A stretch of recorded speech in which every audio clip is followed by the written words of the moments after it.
You know that feeling when you pick up your phone and 30 minutes disappear? You weren't planning to scroll, you just wanted to check one thing. And suddenly half your evening is gone. Most people feel this every single day and do nothing about it. But some people figured out what's actually happening. And once you see it, you can't ignore it anymore. Here's what you start to notice first, the compulsion. This is when your hand starts moving toward your phone like it's on autopilot. You're in the middle of a conversation, and your hand just goes. You're eating dinner, and suddenly the phone is in your palm. A moment of silence hits and your thumb is already unlocking the screen. You didn't decide to do it. Your body just did it. That's not a choice. That's a reflex. And once you see the pattern, once you notice how automatic it is, something shifts. You start asking the real question. Am I controlling this, or is it controlling me? Because here's what's actually happening. Your brain has been trained. Every time boredom appears, even for a second, your hand reaches. Every notification sound, your attention snaps. You're scrolling through feeds that give you nothing but a temporary hit of something your brain thinks it needs. And when you actually track the time, when you see how many hours vanish into the scroll, the illusion breaks. What you thought was just a habit is actually something much bigger. These platforms are engineered to be this way. They're designed to exploit how your brain works. Every color, every notification sound, every infinite scroll, it's all deliberate. And once you understand that, once you really see the machine, participation starts feeling different. Here's the thing about dopamine that changes everything. It's not about the reward, it's about the chase. And social media companies engineer this perfectly. Imagine you're standing in front of a slot machine. You pull the lever. 3 sevens line up and coins pour out. You pull again. Nothing. Pull again. Still nothing.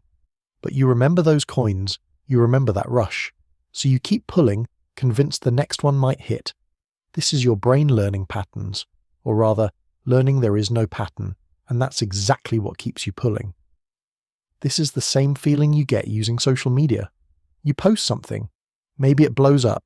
Maybe it gets 3 likes, maybe nothing at all. You never know which it'll be. So your thumb keeps swiping, your brain keeps chasing, always convinced the next pull might be the big one. You think you're the one pulling the lever, but really you're the coin being fed in. Once you see that you're caught in a system designed to exploit your brain's reward mechanism, the whole thing becomes harder to justify. Think about a fisherman casting a line. The hook is hidden. The bait looks perfect. The fish doesn't see the trap until it's already caught. That's you. That's all of us. And then you start calculating what your attention actually costs. Picture every hour you've scrolled as a brick. Stack them up. Now watch someone else build their empire with your bricks while you're left with nothing. All those minutes, all those hours that could have been building something in your life. Gone. Sold. Then there's what happens when you actually step away. Boredom hits, and everyone runs from it. They jam stimulation into every gap because sitting alone with their thoughts feels like drowning. But here's what they're missing. Boredom actually makes your brain work. It's where ideas connect, where creativity breathes, where thinking happens. When you're constantly pouring content into your head, your brain never gets space to produce anything of its own. So when you first step back from social media, it feels strange. Your hand still reaches. You catch yourself opening email just to fill the void. The reflex is still firing. But if you sit with it, if you don't reach for the next distraction, something changes. That threatening emptiness becomes space. Actual space. Suddenly you have time. Real time. Not just minutes on a clock, but mental bandwidth. Energy that isn't being burned up by notifications and comparison spirals. You can sit with yourself. You can actually think. And that's where the real work lives. Once you delete social media, joy comes back. Not the artificial spike of a notification. Real joy. Remember being a kid? You could spend hours on something just because it was interesting. Not for likes, not for validation, just because it mattered to you. Somewhere along the way, you lost that.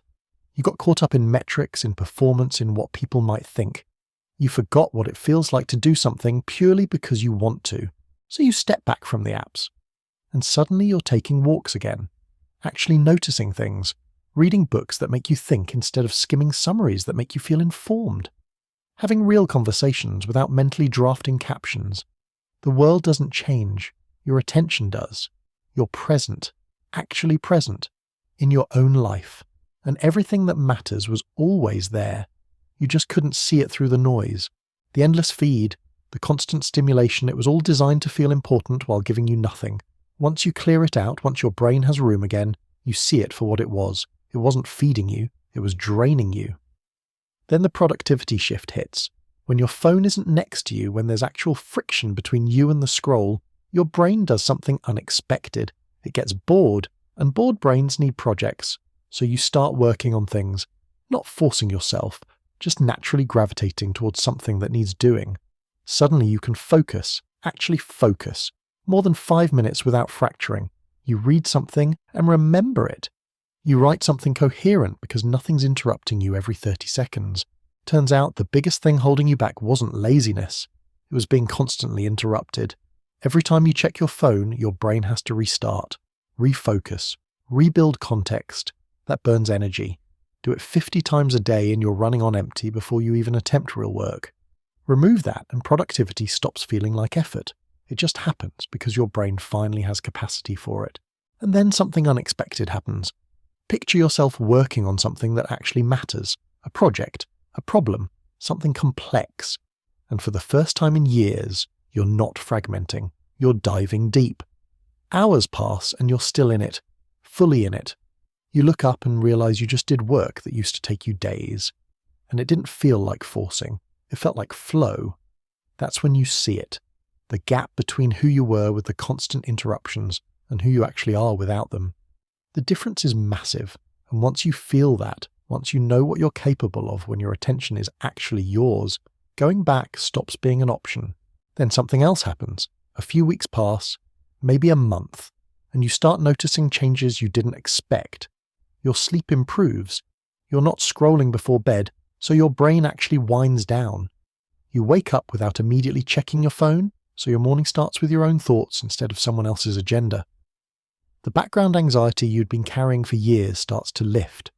Not all at once, gradually, like a weight you didn't know you were carrying until it was gone. You start having ideas again, real ideas, not just reactions to what you saw online, but original thoughts that come from actual thinking. You notice patterns in your work, connections between projects, solutions to problems that have been sitting there the whole time. Your brain needed space to see them, and now it has it.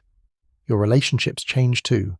Conversations go deeper because you're not half present, not mentally composing a post, not waiting for a notification to pull you away. People notice. They comment on it. You seem more engaged, more yourself. And you are, because you're not performing anymore. You're just being. The urge to document everything fades. You do things just to do them.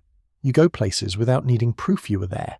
You have experiences without thinking about how they'll look to an audience. And those experiences become richer, more real, because they're yours, not content, not performance, just life. You realize how much mental space was being occupied by maintaining an online presence, worrying about what to post, wondering what people thought, checking engagement, comparing yourself. All of that is gone, and in its place is quiet, actual mental quiet, the kind that lets you hear yourself think. But here's what separates those who get it from those who don't. The people who seem to have it figured out, the ones who barely post, the ones who exist slightly offline, they're not missing anything. They're protected.